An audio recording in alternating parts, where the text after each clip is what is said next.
Ladies and gentlemen, welcome to It's Something to Do with Pete and Will. We promise it's something to do.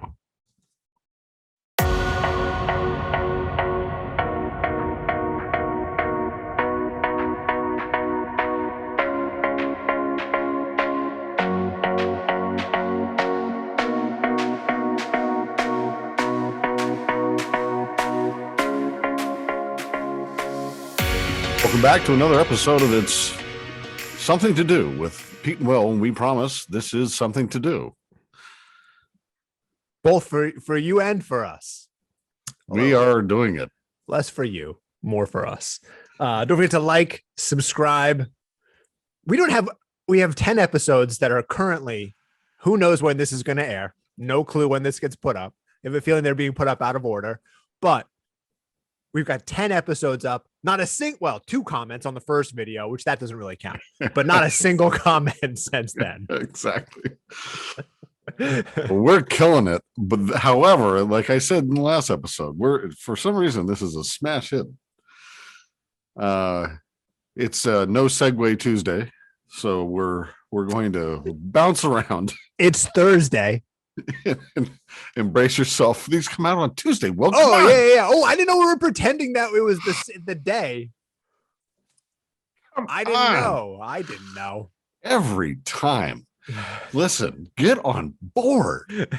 You'd think, having been a professional, you would think that I would just roll with it, but no, yeah, it's yes and it's all the improv. It's Tuesday things. You okay. know. Yes, that's so. And how was your Monday? What's on? So because because it's No Segue Tuesday. Brace yourself, Will Marfuji. Let's go. The 4th, not you. Huh? Oh, your son. Oh, all right. Well, you're addressing my son. He's got to brace himself. Oh yeah, no, he has to brace himself on everything. He's a baby. Can't even support his own head yet. And first page down. How's it going? What's going on? Oh man, he's decided that he doesn't want to sleep at night anymore. I get that. Yes, he wants to sleep until like 1 or 2 a.m. and then he's like, "No, I'm good. I'll pass out from like 1 to 8 in the afternoon." Right. And then I'll sleep a little bit after that, and then from there, I'm just the last 3 days, with the exception of today, last night going into this morning, I have been awake at 4 or 5 in the morning, trying to like coddle him into like bottle and sleep. Why did I do this? Unsuccessfully. It is. I mean, I will say a lot of people have, super chill, super easy babies. And after 2, we've just had to accept the fact that like, we don't have that. We don't have super chill, super easy babies. Our babies are like a challenge until hopefully 2 months. Like 2 months was when Ava turned the corner and became a chill baby, and the first 2 months were like, holy shit, man. It was like getting punched in the face multiple times a day, every day. And he's not too bad, but it's still like, fuck, bro, I'm exhausted. Please stop screaming. Please stop crying. I'm in my 40s. Do you not know what it is to be in your 40s? I don't have the energy for this anymore. Yeah. Like in our 20s and 30s, it was like I could operate on little to no sleep for multiple days in a row and only take a small hit in my cognition and my productivity. But as an adult, it's like one day you're like, I'm okay. 2 days you're like, oh my God. Well, what's funny is last Friday I got up from a nap and that's what happened. That's actually what happened. I got up from a nap and I called Will and I said, oh my God, I missed the show. I literally called and left a message saying I missed the show. And then during the message, I realized it's Friday. And then I said, oh shit, it's Friday. It's not Thursday. And I hung up and then I texted you and I said, oh my God, we both are probably having the same kind of brain because I haven't been sleeping. You haven't been sleeping. And that's funny. Oh my God. I but I left that exact message. Like, I know when I heard it. Sorry, I missed it. You want to do it tomorrow? I'm like, oh shit, it's Friday. It was fun to hear the realization though of like, wait, what day is wait, is it Friday? Wait, never mind. This pandemic has really kind of worked us over as far as time is concerned. I'm not kidding you that I woke up and I looked and it was 2:30, and given when we shoot this, I was like, oh my God, I forgot. I didn't do it. I didn't do it. Something to do. Nothing got done. Holy shit. I haven't had a feeling like that probably since college, where like I've woken up and been like, oh, I was supposed to be somewhere. Actually, that's not true. There were several times over the course of my working, the last 20 years, where I would wake up and be like, oh, I was supposed to be somewhere. I'm supposed to be somewhere in 30 minutes. There are things happening and I'm not there doing it. I gotta go. But I haven't missed anything probably since I was in college. Yeah, neither have I. Well, given just how our jobs worked, you have to be where you have to be at that time. Yeah. And if you aren't, it's a very big problem. You missed it. And so if you have a mind that is constantly reminding you of anxious things or whatever it may be, you walk into, you'll wake up and be like, I got to be somewhere. People depending on me. Because in your mind, you're thinking there's 22 people standing in a room and I'm not there. Waiting for me. This isn't happening. I don't know what to do. It's going to happen, but if you're not there to do it, you're going to get in trouble. Yeah, the problem is you and I exclusively, if we're not there, it doesn't happen. So those people are just standing there. But for half of you, the half of you that you're supposed to be working with, they're like, well, you missed your chance. Sorry. Yeah, well, they're standing there. Like, imagine that they set up one of those, like we had talked about before, one of those Christmas displays, and they spent hours putting all this stuff together. And there's so many different toys and all that stuff that they, we're going to display and shoot and all those kind of things. If we're not there, it doesn't happen. So it gives you a little bit of anxiety. Sure. Oh yeah, no. You're like, no, I gotta. So you wake up at 3:00 in the morning, like, oh, I gotta go shoot that teddy bear. Are you still having like stress, like work stress dreams like that? No. Well, I don't know. I'd have to actually think about. During this, there's been times like, oh geez, I gotta be somewhere. Yeah. Well, clearly, I mean, I just on Friday, I was like, oh, I got to be somewhere. I mean, I was awake and called you. Yeah. Like I had to be somewhere. Yeah. And do something.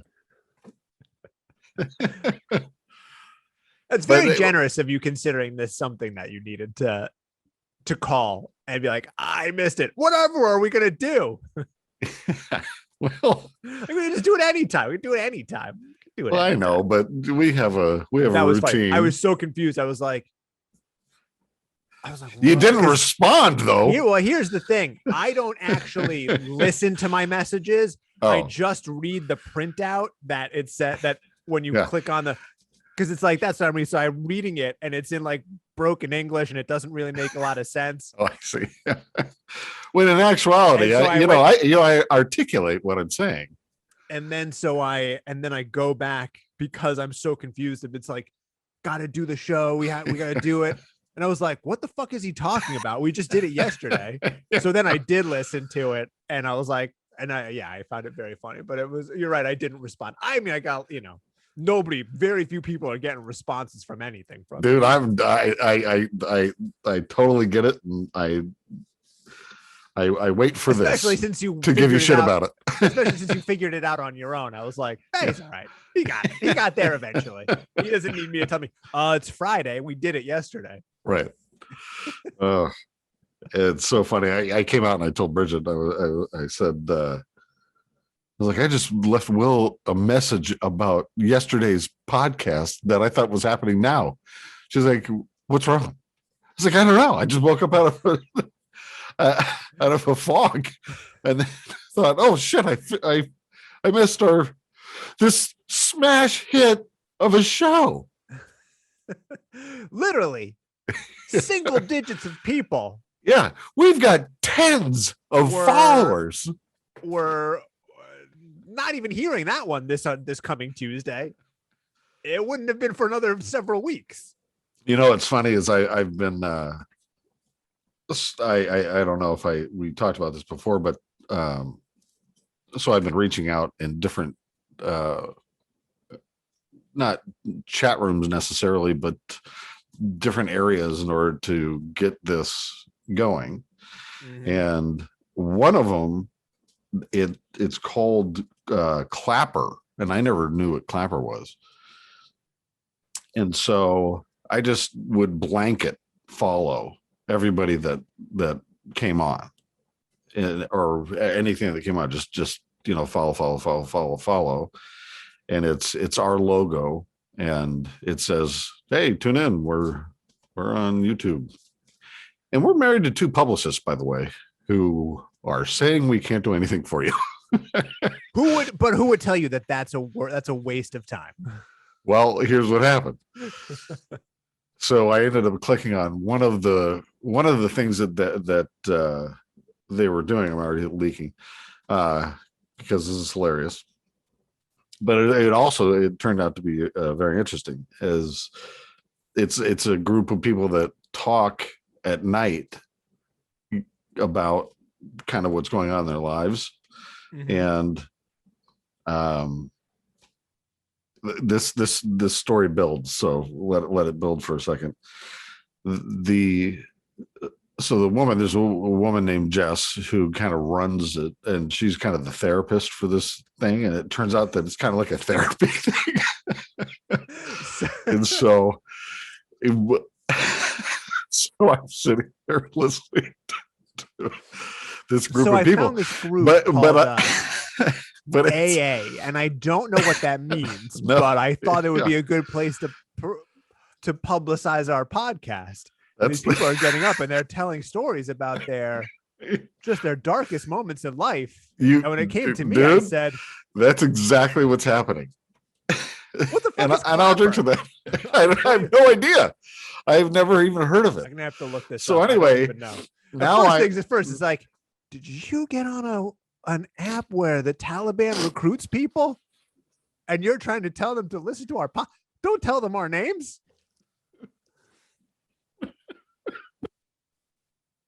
Is there snot coming out of your nose? There was like the FBI busted a bunch of criminals by creating an app that was with untraceable messages, that the criminals thought they were untraceable messages. And it turns out like they're just hosting the server. So all these criminals are like conversing through this app that they think is dead. So, but meanwhile, the FBI is reading every single message because they built the fucking app. Is that what you were trying to promote this on? It's so like, I don't care about so your funny. Podcast, but do you want to? It gets better. Oh, you got me. Don't get me rocket launcher. Don't get me mid sip. No. Holy cow. I'm allergic to comedy. So yeah, anyway, but they are actually very sincere and they're nice people. And now I've gotten on and talked to them like 3 days in a row. So long story short, now I'm in therapy. Now I'm part of this group of people, and they are really sincere, and the guys are really sincere. And one of them had a situation, and he had lost his leg, and just through circumstance, I don't want to get too into it because I don't want to blow up their spots, but I sent him $1,000 because he didn't have any money. Yeah, exactly. He didn't ask. It was completely just, he didn't have anything and I had something. So I sent it to him. Either very nice of you, if he's watching this, And if they're not, watching, you got taken. Did you get scammed? No, not at all. Because Okay. he didn't ask. It wasn't a situation where he asked for something. Oh, I see. Gotcha. He just you volunteered. Well, that's nice yeah, of you. because as we were having these discussions and going through the, I guess you'd call it a session. It's not it's not official or anything, but you're just kind of talking about what's going on in your life. Those guys have been ridden hard and put away wet, and I'm talking about people. This time it's those guys. I'm not talking about a saddle. They have been kicked in the stones, and so yeah, I told them, well, yeah, here you go. Now, anybody watching this, that doesn't apply to everybody. just so you know, there isn't there. That's not something that happens for everyone. Oh my God, that's funny. Yeah. So I end up talking with them. Well, that's nice. You're in a group. You're in a group now. Well, but it's not an official anything. Not yet. Well, you got to give it a name. Well, I'm not even gonna name it. What was the name of the app called? Clapper. Yeah. I'm not gonna name what it is. No. Yeah, you want to maintain people's privacy, especially if they're talking about stuff like, that, and they think it's a safe space. You don't want to be like, hey, guess what I heard on this app? Video community. Yeah, but the woman that kind of runs it, her name is Jess, and she's an absolute sweetheart. And I told them, because what she's doing now, because she's got thousands of followers, is she's taking clips from this and gonna put it up on her site. Oh, all right. Well, that's nice of her. Hey, that's We'll send her $1,000 then. I told her I'd Venmo. I mean, I pay everybody $50 an hour. That's kind of where everybody's getting paid. Everybody, all the listeners of the show are getting paid. You heard it, people. You get a car. You're on me about putting stuff on Instagram. That's going on my Instagram. Listen to this show, and Pete will send you $1,000. That's God. Truth. The truth. Good story, though. That is. Yeah. I gotta look that website up, or that app. It's an app. Yeah, it's an app. Okay. And you can find me at Peter with a lot of numbers behind it. I'm not signing up for it.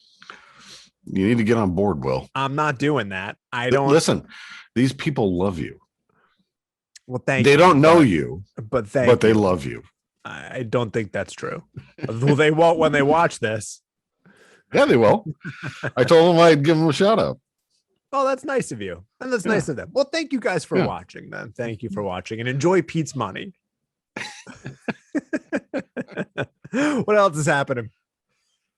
Oh, yeah. Let's see. Oh, it's called the Midnight Oasis Show is the name of that show, actually, which is interesting. Here, fill time. Oh, I was going to talk about the last episode. You had to bump out, but we were going to talk about kind of the Hollywood aspect of what that is, and and the again, it's in No Transition Tuesday, or what do we call it? No Segue Tuesday. Sure.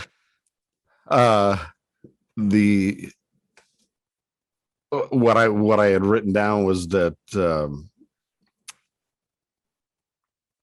what's interesting about, so let's say we're sitting in a studio and something like that, and somebody says they're 5 minutes out. Mm-hmm. That means a half an hour. Mm-hmm. If they say they're 15 minutes out, they haven't left their house. Yeah, it's not even close. And if they say they're an hour out, there's a chance they're not going to show up. Yeah. And you have to kind of get used to all of these little sayings like, well, yeah, that's a soft yes. You're like, what the fuck does that mean? or that is a hard maybe. You're like, what? I don't know. What's a a hard yes maybe? is kind of a maybe, but a hard are maybe we is a doing no. this? It's Does that mean it's actually happening, or?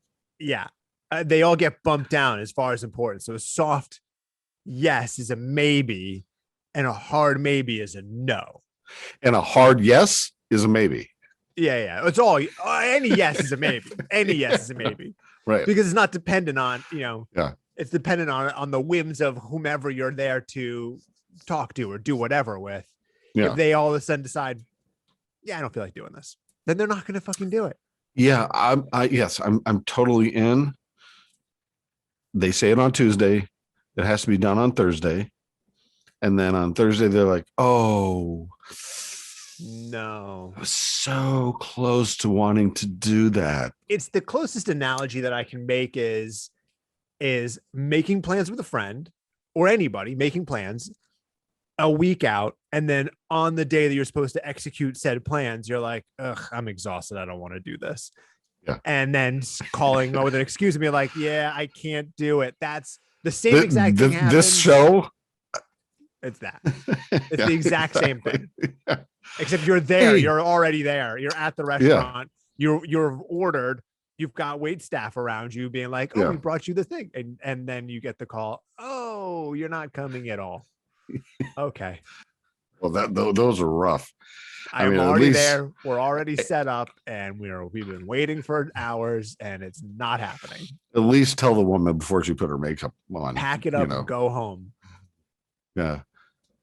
Hey, Bridget, we're not going to go do that. She's like, but I fluffed. Yeah. I got all fluffy. And like, yeah, I don't. Yeah. No. Man, sorry. I've just decided I'm not doing it. That's what doing our jobs was. A lot of doing our jobs was, and waiting. So much waiting. So much waiting. Waiting. We talked about that in the last episode. Like, well, what did we do? We just talk to each other. Like, who talks to each other anymore? Yeah, or you'd be there for 7 hours. You talk for the first 35, 40 minutes, and after that, you're like, well, I'm out of shit. I'm out of stuff. Yeah, we'll just stare at the floor now for a while. Or when they say pivot, I hate that word, pivot. Like, you're gonna have to pivot, and that means you're not going to get them at all. So we're going to pivot. And I said, does that mean that Leonardo DiCaprio is not coming in? Yeah, we're going to pivot and do the producer. You're like, okay, well, somebody like, yeah. You know what I mean? Yes. Well, yeah. Okay, we thousands and thousands of dollars were spent for Leonardo DiCaprio to be here, and we're talking to who? Yeah, you just got to pivot. I hate pivot. Or you say, or like if something's going wrong with us on our end, like there's an issue with the cameras or lighting and everything. I'm like, well, can we get 15 minutes for lighting? Yeah, because something broke. Because somebody went to craft service and never came back. Yeah, something's very wrong. We just need 15 minutes for lighting. Just real quick, we're just dialing it in. They can, can they hit another outlet real quick? Because we're pivoting. Oh God, I know all this is giving me like. That's giving me anxiety. Starting to sweat a little bit. I'm starting to sweat thinking about about these things. Those were like, for the most part, a fairly, plug and play job. It was not crazy stressful. I mean, there were definitely elements of it that were just like anything. But you have to know those phrases in that environment to be like, okay, well, here's what that means. Yeah, I mean, after anything, after 15 years, you kind of figure out. You can read between the lines of who's like what's happening, how it's happening, how it's going to play out. I mean, that was one of the things that, we had been there for a very long time, and you'd been in the field for a long time, and you kind of got a feel for the tricks that people use to postpone or delay or whatever it is. And, you could look at a we would call them shoot sheets, but essentially a press release saying, here's who's coming to this event. And you'd be like, yeah, that person's not coming. That person's not coming. This person's not talking. They're not talking. Yeah. And you just know because you've done it a 1,000 times, if not more. And well, again, they'd say that we're sitting there waiting for somebody, and then you get on Google and that person is on their Instagram in France. Even before that, we are like, you get assigned to the thing and you're like, this is going to be a bust. And they're like, you got to be more positive. Like, yeah, I know I would be, but I just know that how this is going to turn out. We might as well not even go. No, we're still going to go. You're like, all right. Well, when I come back with a tape full of nothing, I'm going to fucking tell you I told you so. But the funniest one, if you don't mind my saying what your subject line was on an email. Yeah. You got a little bit of shit for it. Yeah. You're like, this was a shit show. This is a shitter. This is an absolute shitter. It was a shitter. Like, would you mind not saying that? You're like, well, but it was.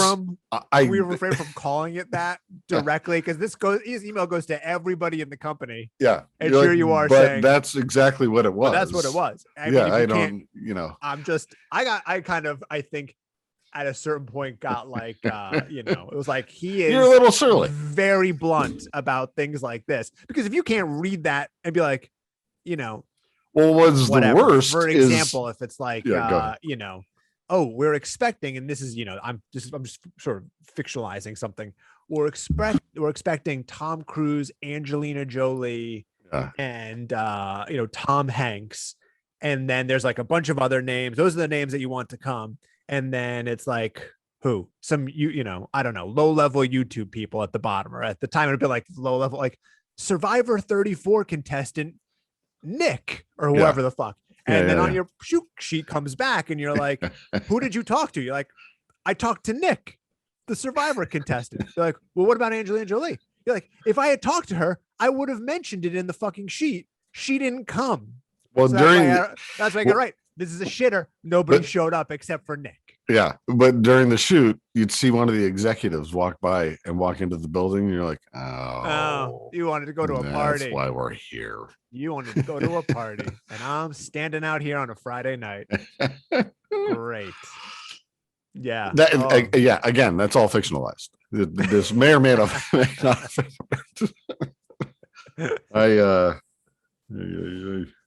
Oh my god.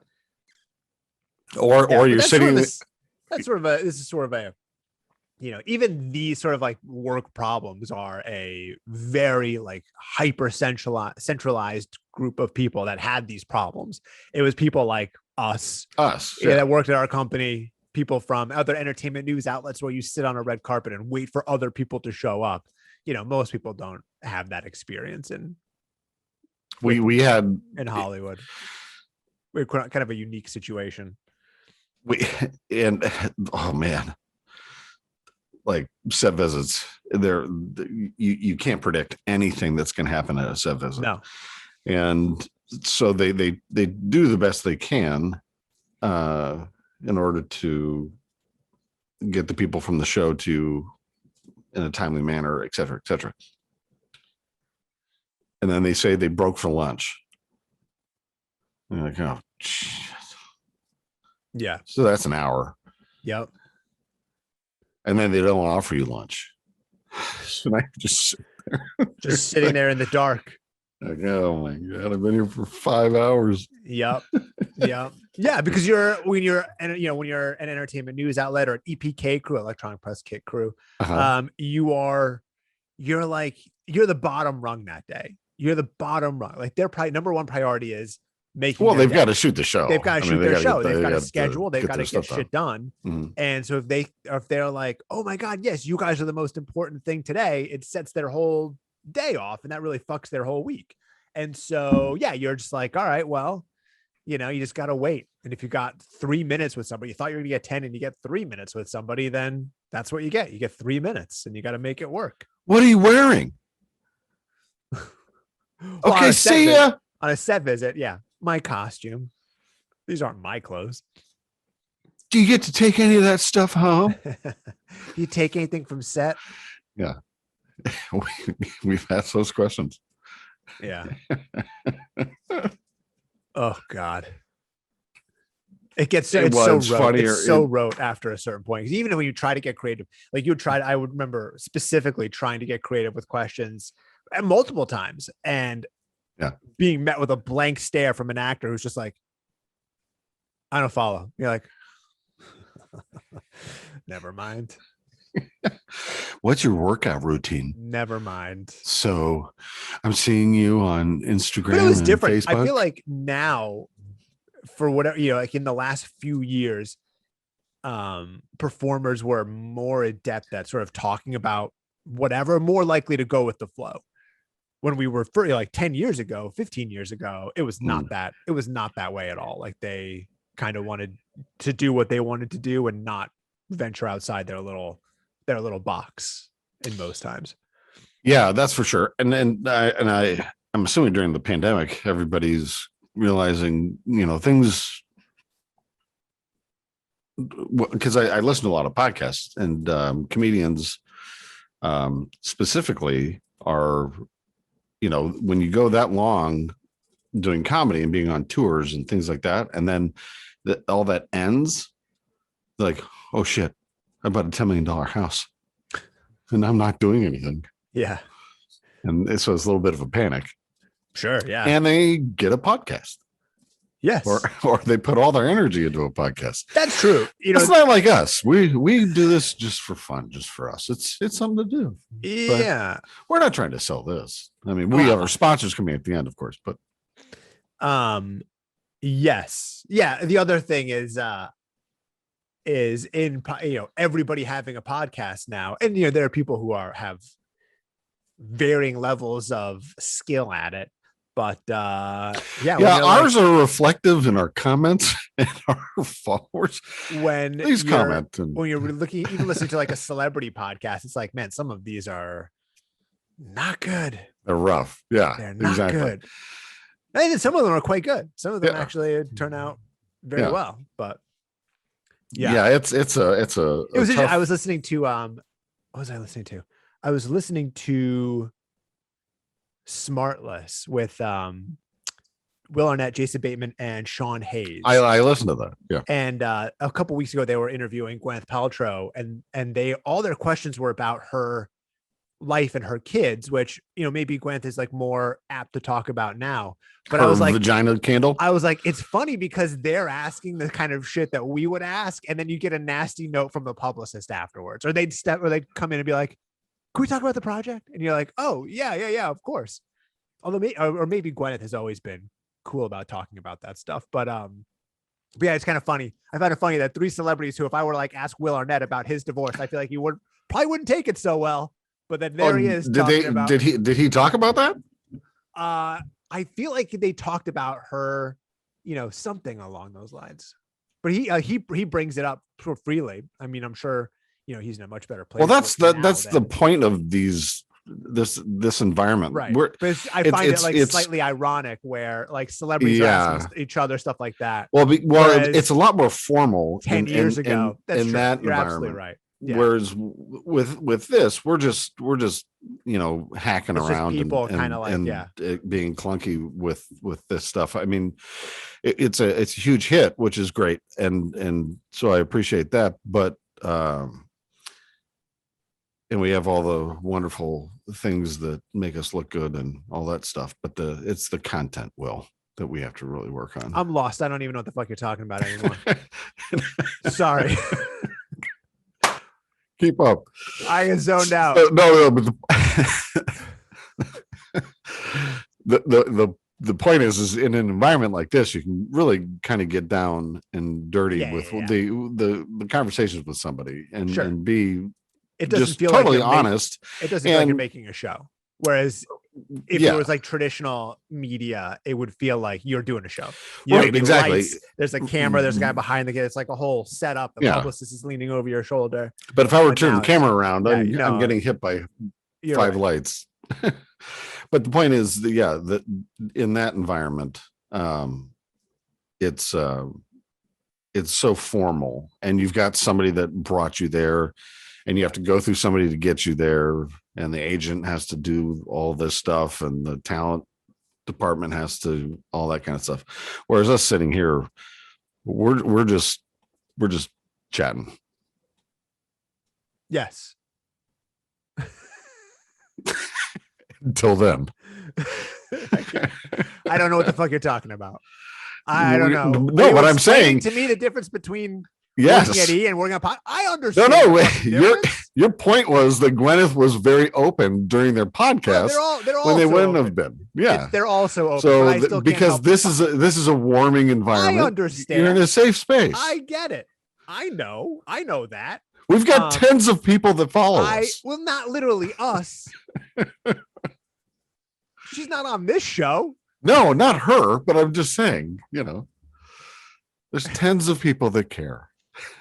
I don't know what you're talking about. Why do you keep saying that? Because that's I don't know. That's a very interesting thing to say. And then you're talking about another thing. And I'm talking about like Gwen. We're missing. I'm talking about you saying that Gwen was open, and I'm describing why, because this is a scenario where you can just be open. Yeah. No, I get it. It feels like you're on a Zoom with your friends. Are you having a stroke? I don't know what no. You're explaining something to me that I already understand. Yeah. But they're like, and then there's 10 people listening to the show. Tens of people watching this that we need We're to not talking walk about through it. I'm talking about something else. Don't get me going, man. I took my Dayquil. You already blew snot out of your nose. I don't know how much worse it could get. I understand that. I also, but I still can't help feel every now and then when I hear somebody divulge something incredibly personal on one of these shows. Yeah. I'm like, yeah, I don't know. I feel like I would have gotten in a lot of trouble if I had asked that. And I understand the ways in which it's different and the ways in which, something like a podcast, not our show, because then we don't have celebrity guests. We can. Is different. I don't fucking want them. Is different. You want celebrity? I'm not interested. Really? You really wouldn't? I don't know, man. Maybe, but I don't know. It feels like a whole thing, and I don't really want to. Listen, I'm the one taking care of it. Yeah, no, I know. I don't want to. I for like a host. It's all on my shoulders. For like a host of reasons, I'm not that into it. But but if you really want to do it, well, no. I mean, listen, you're 40% of the 60. I'm like 30% of it. Yeah, I don't know. No, that's my. I don't know. That's not really that interesting to talk about on air. No. So the latest thing, again, no transition to go on to Bridget's computer, was dandruff. What?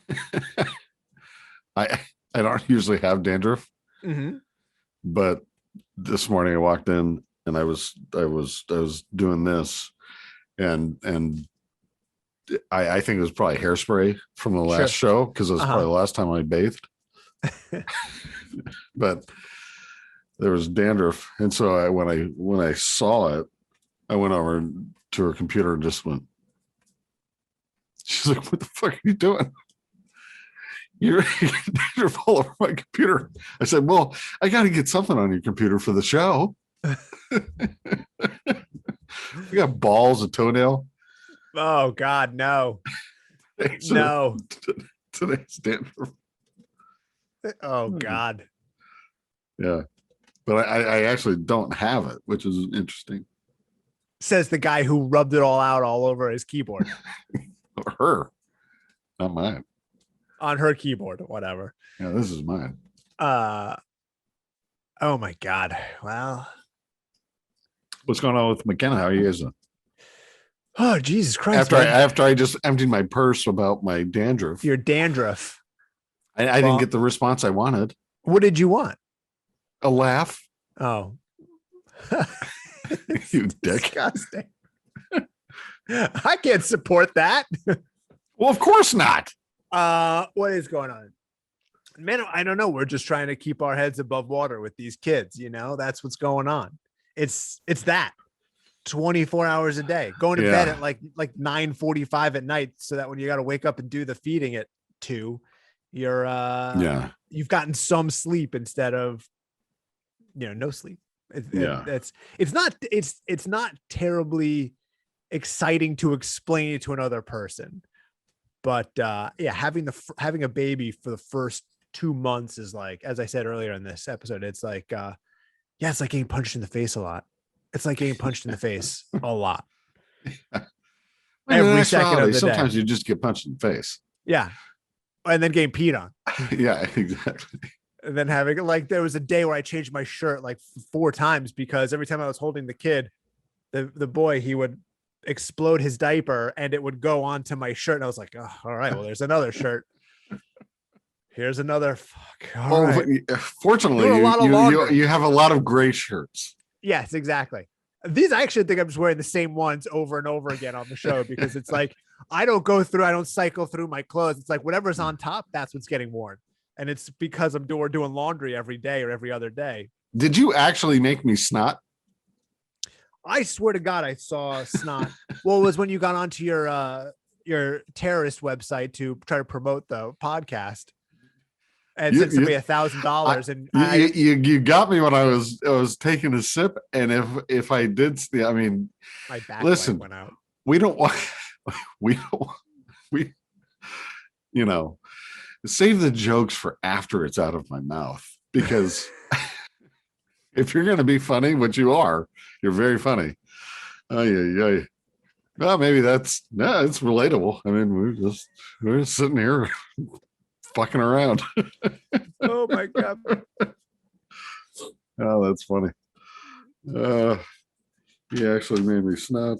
It was horrific. Yeah, you didn't have to artificially rub dandruff on anybody's keyboard. You could have just gotten genuine, authentic, 100% prime Peter mucus all over the keyboard. You know how hard it is to make me do that? Like, actually, that was a perfect stupid joke. It was perfect, and at the perfect moment. So we're leaving that in. Antoine, don't take that out. Everything gets left in, right? There's not anything that gets cut out of this. Yeah, I didn't think so. We are beginning to end, whether you like it or not. This is how this goes. And comment. Ask us a question. Anything. Do anything would really be great. So far, it's all in countries, again, that don't just comment. It's just happening in a void, which I'm now in since the light behind me went out. What's that? The light behind me went out. So now I'm literally in a void, which is exactly where this podcast is taking place. Let's see. Well, that's useless.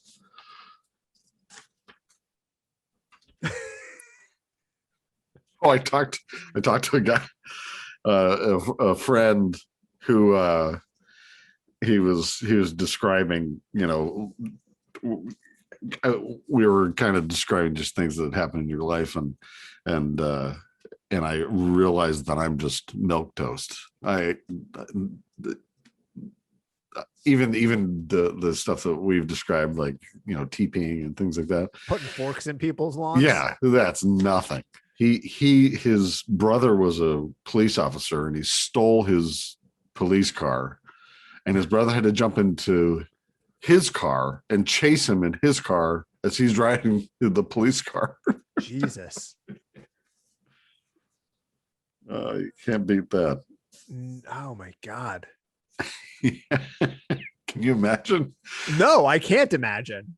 Like, hey Kyle, where are your keys? Why? No reason. Just gonna lock the door. Okay. Gone. Oh my God. Kyle, son of a bitch. Well, Dale stole my car. It's the one time you could shoot your brother and have a good excuse for it. Yeah, exactly. You're like, look, just in the leg. It's just in the leg. You shouldn't have stolen the car. Sorry, brother. I think we may have talked about this, but I never had better aim than when I was throwing something at my brother. He could be 50 yards away. And you could right in the back of the head. Oh my God. Like a tennis ball, you just ding, ding. But he was younger than I was, so he would use like matchback cars. The little matchbox. Those things hurt like a son of a bitch. They're metal. They're metal. Yeah. I don't know if they still are, but back when we were kids, they were back then. I actually wish I had them because they're probably worth something. They're worth something, Will. Oh, sure. Yeah. Is this continuing to be interesting to anybody at all? What? Oh, you're talking about Matchbox cars being worth money? No. Another non-transition. Why am I hearing my echo? Turn this down a little bit.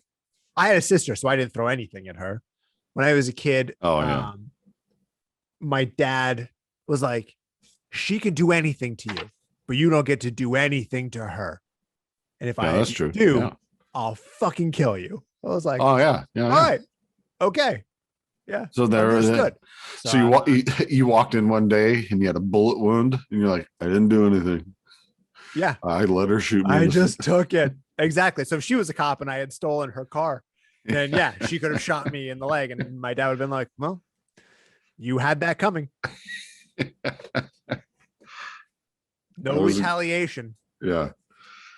That's Oh, he's muted himself. He didn't want to blow his nose on the mic. Even though it's relatable. The other thing I was talking about is just like so for those of you who don't know, I've been shooting for many years and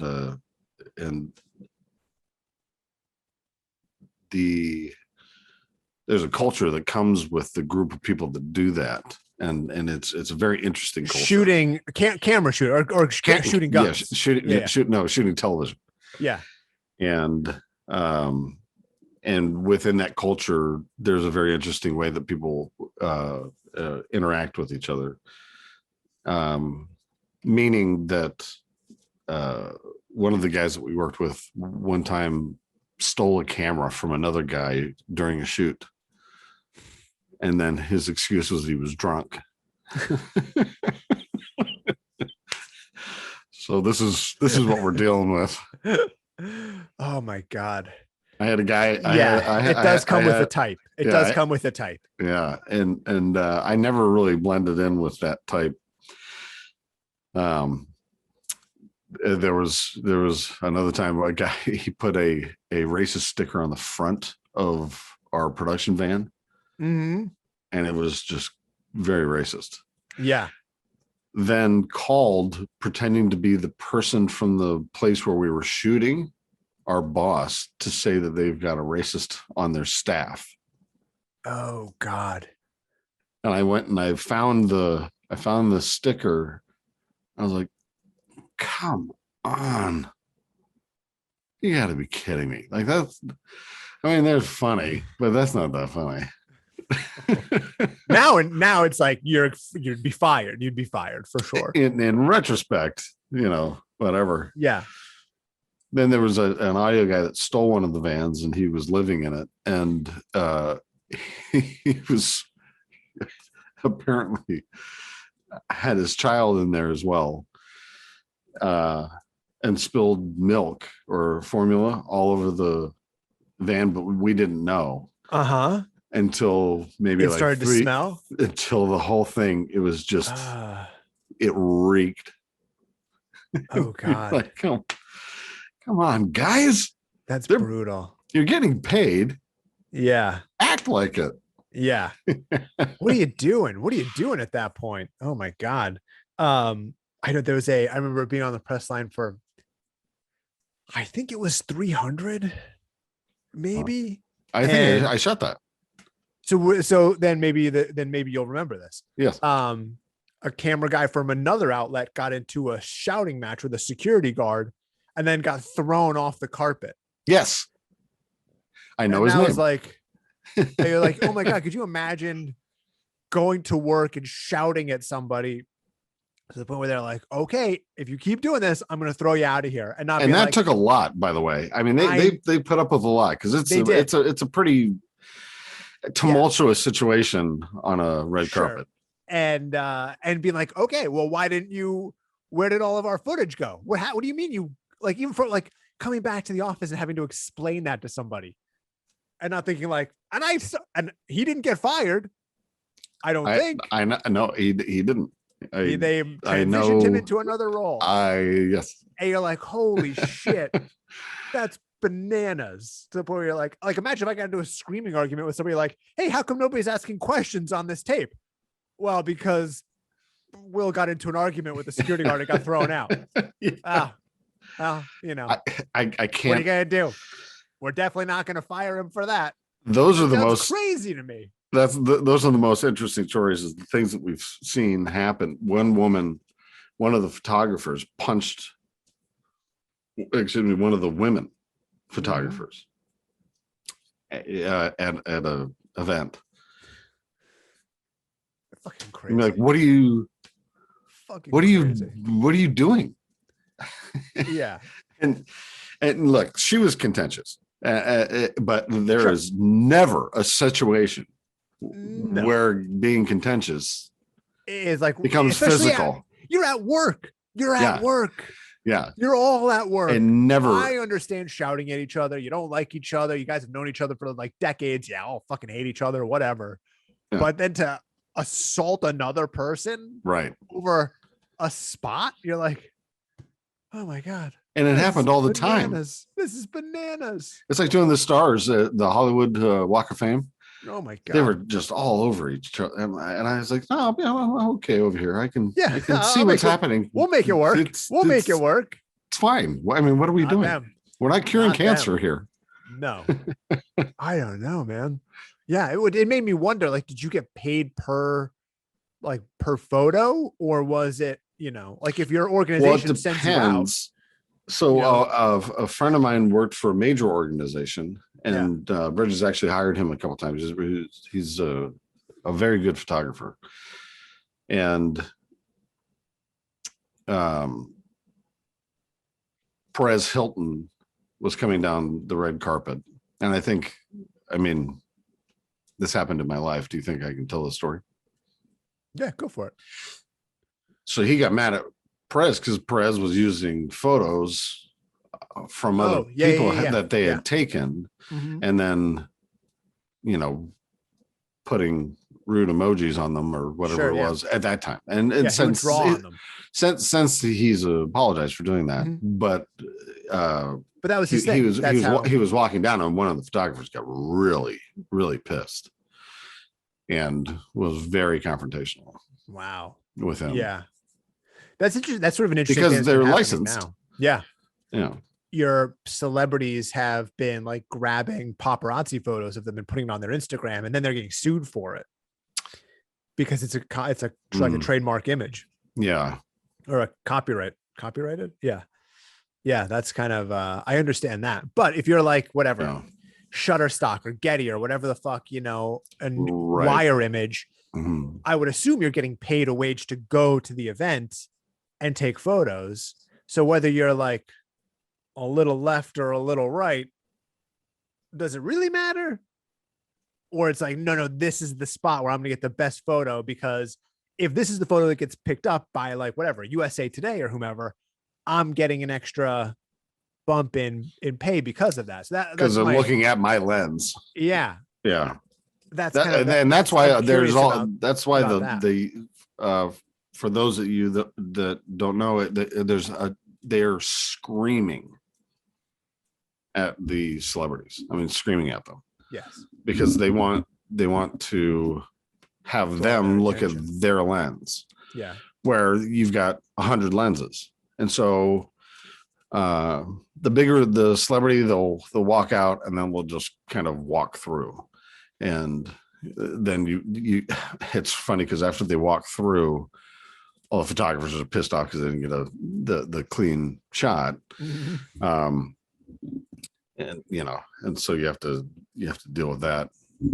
But then they come around to where we would be and talk to us, and it was more formal.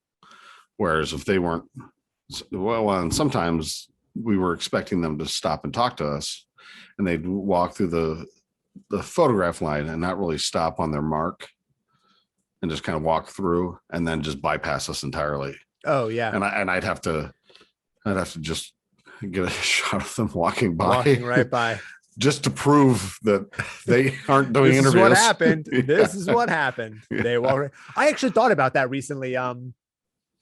Because Naomi Osaka, the tennis player, said that she, I guess whatever tennis tournament is happening now, I don't know exactly, but or happening at the date of recording this, she said that talking to the media like really stressed her out, and so that she wasn't going to do it because it negatively impacted her mental health.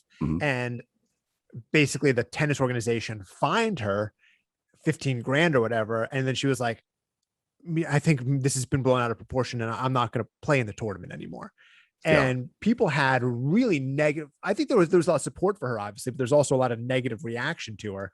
And I thought that's so interesting because, and I tweeted about this, like I was at the Salt premiere, the Angelina Jolie movie, where she skipped almost all of the press. Yeah. And went to like whatever moviephone.com and maybe like a Fox outlet and maybe a couple of international outlets, and then walked in.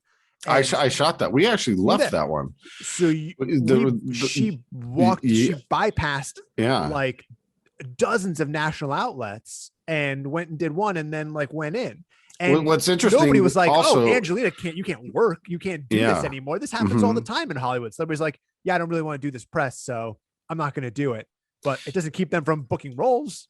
And also so that the people that know, there's the 4 international outlets that are at the top of the carpet, and meaning like Entertainment Tonight, Extra, E, Access, and then et cetera. Yeah. And it goes for a long, but then there's like 50 others. And then after that, there's like national news, like AP, Reuters, CNN, big, there's big news organizations that have, correct. On the carpet as well. But the ones that are at the top of the carpet are those 4. And they had put us, at like the 34th position because she was upset with us. Because if you say something about a celebrity and they don't like you or whatever it is, they have the wherewithal just to push you way down the carpet, and then they don't talk to you, or they'll just walk by you anyway because they have an issue. I might be misremembering that, but I don't think that's what happened at the Salt premiere though. Oh, well, it may not have been, because at the Salt premiere, because I remember was it in Westwood? No, it was on Hollywood Boulevard. Oh, okay. I'm talking about one that was in Westwood. Gotcha. I didn't do that one. But anyway, the point is that they just push you down the carpet, and the people down the carpet don't get an interview. I mean, they're not going to talk to every outlet. And so we just left. Yeah. Yeah. So it was interesting in this situation where, people were mad at her for that. And I thought it was like, that's kind of, a strange position to take for. Yeah, it happens all the time. It happens all the time in entertainment. I mean, I don't watch a lot of sports. I certainly don't want, consume a lot of sports journalism. So I don't know, like what kind of press conferences are happening with, with tennis players or any athlete really at all. The only real experience I have with them is going to them. If we were at one, and partaking in the press conference, participating in it rather. But yeah, I just thought it was such a strange thing for people to get pissed about it when it's like, whatever, everybody fucking skips the press. Who gives a shit? She can still play the fucking game, right? Then who cares? And Well, they do the same thing with basketball players. And so basketball players will come in and sit down and they'll do the interview, but they'll give one-word answers. Yeah. Yeah. No. I'm only here because if I don't do it, I'm going to get fined 20 grand. Oh yeah. That happens I do remember that happening with Marshawn Lynch. Yeah. And they shouldn't, they shouldn't have to do it. No. I mean, if you're having a bad day or you had a bad game, I mean, I'm forcing you to do this, but you're not going to get a $20,000 fine. I will say, and I do remember, and I'm sure there are incredible sports journalists out there who do incredible work. Yeah. I do feel like anytime I've been around I've been to a press conference like that, they don't talk to the athlete like a person, like a human. It's kind of like, yeah, when you missed that free throw, what happened there? Like, right. Oh, what do you mean? What do you mean? What fucking I missed? You why didn't personally lost the game. Why? Okay, well, I know that what happened happened. The ball in the hoop. That's the point. The ball's supposed to go in the hoop. Why wouldn't you just do that? Why wouldn't you have passed it instead if you couldn't do it? You're like, well, oh, didn't we do? What do we do? I thought I could do it. What do we do at the Staples Center? Wasn't that us? Well, Kobe Bryant's funeral. Oh no, not Kobe Bryant's funeral. The last game of the Lakers' first game back after Kobe's death. Oh, yeah. We did at the Staples Center. So we actually covered one of those. Yeah, with LeBron. Yeah, I remember. But they were very respectful. I mean, that was all about extremely Kobe. respectful. Like that, those press conferences were not really about the game. It was all about Kobe. Sure. But yeah, that's sort of my impression of. Like I went to do it was a press day with the Clippers when Lamar Odom got traded to the Clippers. Yeah. And, he didn't talk to anybody but us because he saw the E flag and we had a nice conversation. And he had a Kardashian connection. Yeah, exactly. So he was on the show at the time and he knew. That hand gesture was me just being. This is exhausting. And so that, some of the journalists afterwards were like, you guys had a really good report. Like, do you know him? I was like, no, I mean, I've interviewed him a handful of times, but it's just that we're talking about shit that's not basketball. Like, I don't know. Like, what am I, how is a human being going to answer? Like, how are you going to be ready for the season? Well, I'm going to work out and go to practice and I don't know, hopefully it fucking works out. I always thought it was like sports journalism was kind of funny in that way of like, what are you going to do? Well, exactly. Stop yourself from I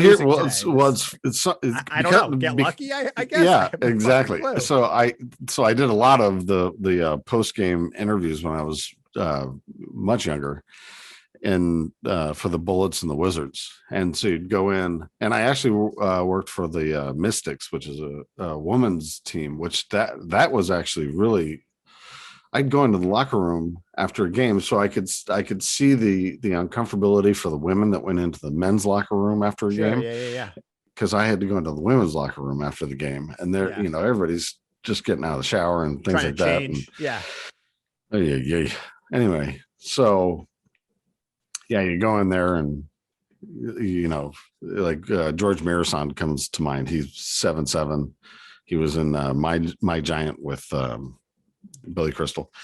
And how do you think the game went? It was great. Well, what do you think was the best? We won. Yeah, exactly. Like this. We put all of our effort into winning the game, and then that happened. Yes. You're like, okay, great. Yeah. Okay. Yeah, well, like, what else are you expecting him to say? What else are you expecting him to say? But then you go over to Chris Webber, and he's like, yeah, we do. We do the best we can. We went in there and we got it, and we, I took the ball and dunked it, and I threw it in the thing, and we did it. We're gonna not make it to the playoffs, but we're gonna try. It all seems very obvious. Oh, except I will say, save for like the kind of writers who, or personalities who are great, like watching the Tiger Woods documentary. The ones who are great at kind of like following an athlete over the course of their career and then framing it in an interesting way, or like being able to pull out these, kind of introspective nuggets, nuance, from an athlete. Like that always is very interesting to me, rather than like why didn't you make the kick? You're like, well, like the day to day. I don't know. Yeah, exactly. That to me is like, what are you fucking doing? How do you expect them to answer this question? Yeah, it was interesting. I mean, they're, and they're at such a high level of capability. It was interesting. Yeah. Whereas the hockey players, most of them are from Canada or, some Eastern Bloc country, and you go in, I don't know. We played hockey. Yeah, exactly. Yeah, but you got hit in the face 3 times with a puck and you lost 2 teeth. But how's that going? Well, I got hit in the face 3 times with a puck and I lost 2 teeth. How would you be doing? That's what happened. Mm-hmm. So what would you do if you weren't doing hockey or you weren't playing hockey? I'd be plumbing. What? Can I go? I drive a Toyota. I would very much like to leave right now. I mean, you watched the game. Yeah. Are people just watching the highlight or just watching the interview after the game? I don't know. So yeah, I can imagine for, an athlete like that. Plus, who knows, man. I'm sure at those press conferences, there's all kinds of stupid shit being brought up that you're like, of course, really? This is what as a woman in tennis, you'd be like, oh, for fuck's sake. Really? That's what you're going with? That's what you're going with? Yeah. Don't lead with my gender. Everybody's fine. Don't do that. You don't it's all need to good. Do that. You watched it. Exactly. Yeah.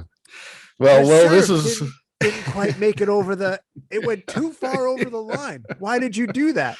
What do you mean why? It was a fucking accident. It's not going to be perfect. Why would you make a mistake like that? How about you get out here? Come on. Geez. You come with me. You and I play. That's essentially what Venus Williams said. She was like, I know. I think it was Venus. I know that it doesn't really matter what you guys ask because I know. Oh, yeah. That's what she said. Never do what I do. Right. You're like, yeah, you're right. Come out here.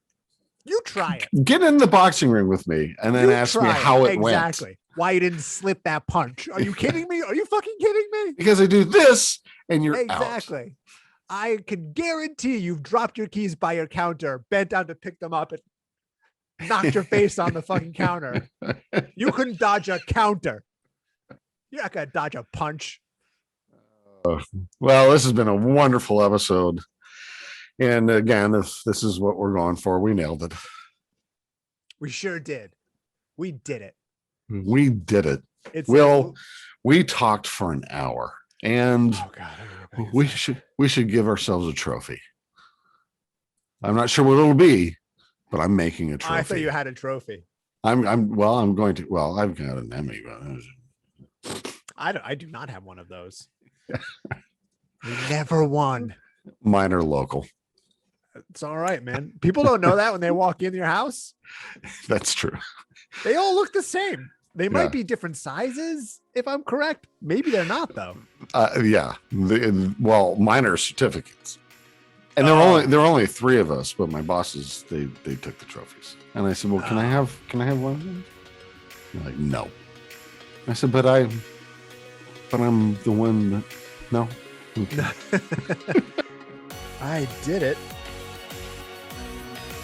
Oh, I gotta go. The kid is awake already. All right. Well, this is going to be under a music bed or over a music bed anyway. Or just cut this part out. All right, brother. All right, buddy. I'll talk to you later. Bye.